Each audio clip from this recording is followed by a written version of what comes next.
Bonjour, dans cette vidéo nous allons voir comment retrouver le centre d'une rotation lorsque celui-ci n'est pas apparent.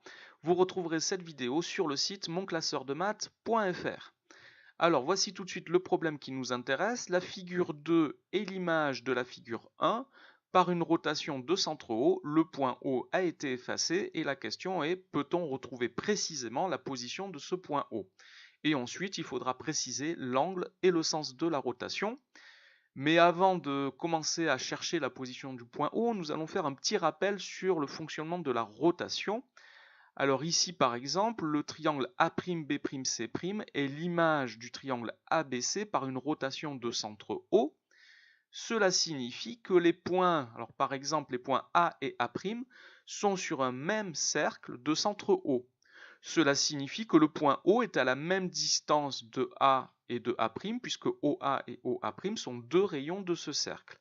Donc ici, le point O, on peut dire qu'il est équidistant des points A et A'. Et cela signifie que le point O appartient à la médiatrice du segment AA'. Je vous rappelle que la médiatrice du segment AA', c'est la droite qui est perpendiculaire à ce segment et qui passe par son milieu. Et tous les points de la médiatrice sont équidistants des points A et A' ici, et tous les points équidistants des points A et A' sont sur la médiatrice de ce segment. Alors on pourrait dire de la même façon que les longueurs OB et OB' sont égales et que donc le point O appartient également à la médiatrice du segment BB'. Et on pourrait faire pareil avec les points C et C'. Et là, on peut avoir une conclusion, c'est que le point O est à l'intersection des médiatrices des segments qui ont pour extrémité un point et son image, A, A', B, B', C, C'. Pour trouver le point O, il suffit de tracer deux de ces médiatrices et le point d'intersection de ces deux médiatrices nous donne le centre de la rotation. Alors voilà la méthode que nous allons appliquer pour trouver le centre de la rotation qui transforme la figure 1 en figure 2 ici. Donc je vais commencer par choisir un point et son image, A et A', et je vais tracer la médiatrice du segment AA'. Pour cela, je vais utiliser un compas. Je pique le compas sur le point A avec un écartement supérieur à la moitié de la mesure du segment AA'. Je fais une marque de chaque côté du segment AA'. Je garde le même écartement pour le compas, je le pique sur le point A' et je recommence l'opération. Et j'ai obtenu ici deux points qui me permettent de tracer la médiatrice du segment AA'. Voici la première étape de ma construction. Alors je vais devoir tracer une autre médiatrice, je vais devoir retracer donc des arcs de cercle, la figure va être rapidement chargée. Donc pensez qu'il faut laisser les lignes de construction apparentes, mais ce n'est pas la peine non plus de charger, de surcharger la construction, donc laissez-les apparentes, mais discrètement. Vous voyez ici, j'ai réduit la dimension des arcs de cercle, il faut qu'ils soient visibles, parce qu'ils expliquent comment j'ai tracé la médiatrice, mais il faut qu'ils soient discrets pour ne pas charger la construction.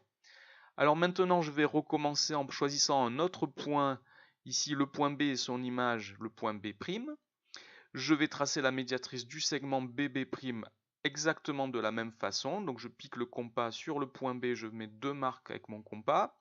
Je garde le même écartement, je pique le compas sur le point B' et j'obtiens deux nouvelles marques qui me donnent maintenant la possibilité de tracer la médiatrice du segment BB', comme ceci.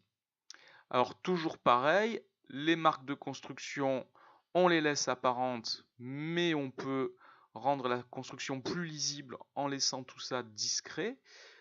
Tracer avec un crayon bien taillé, les lignes de construction doivent être fines. Et j'ai donc les deux médiatrices que je cherchais, et j'ai donc trouvé le point O qui est à l'intersection de ces deux médiatrices. Donc la première étape de l'exercice est terminée, j'ai trouvé le centre de la rotation.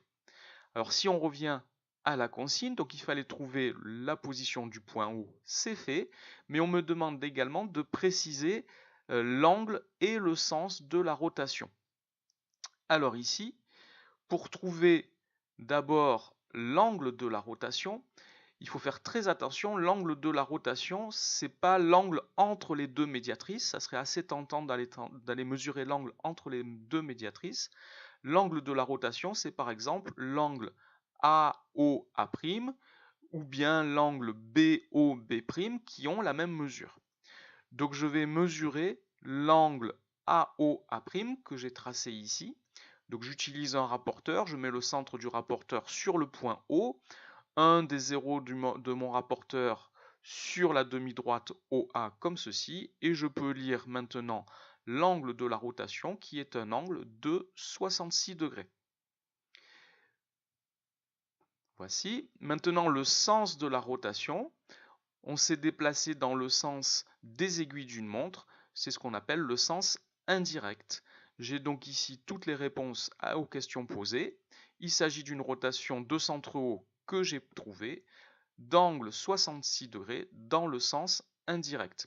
Alors il faut remarquer que si j'avais mesuré l'angle BOB', j'aurais trouvé évidemment le même angle de 66 degrés, ou en prenant n'importe quel point et son image pour mesurer l'angle, j'aurais trouvé le même angle de 66 degrés.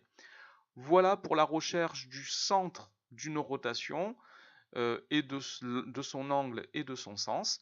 Merci d'avoir regardé la vidéo, n'oubliez pas de lui donner un j'aime et de vous abonner à la chaîne. Merci.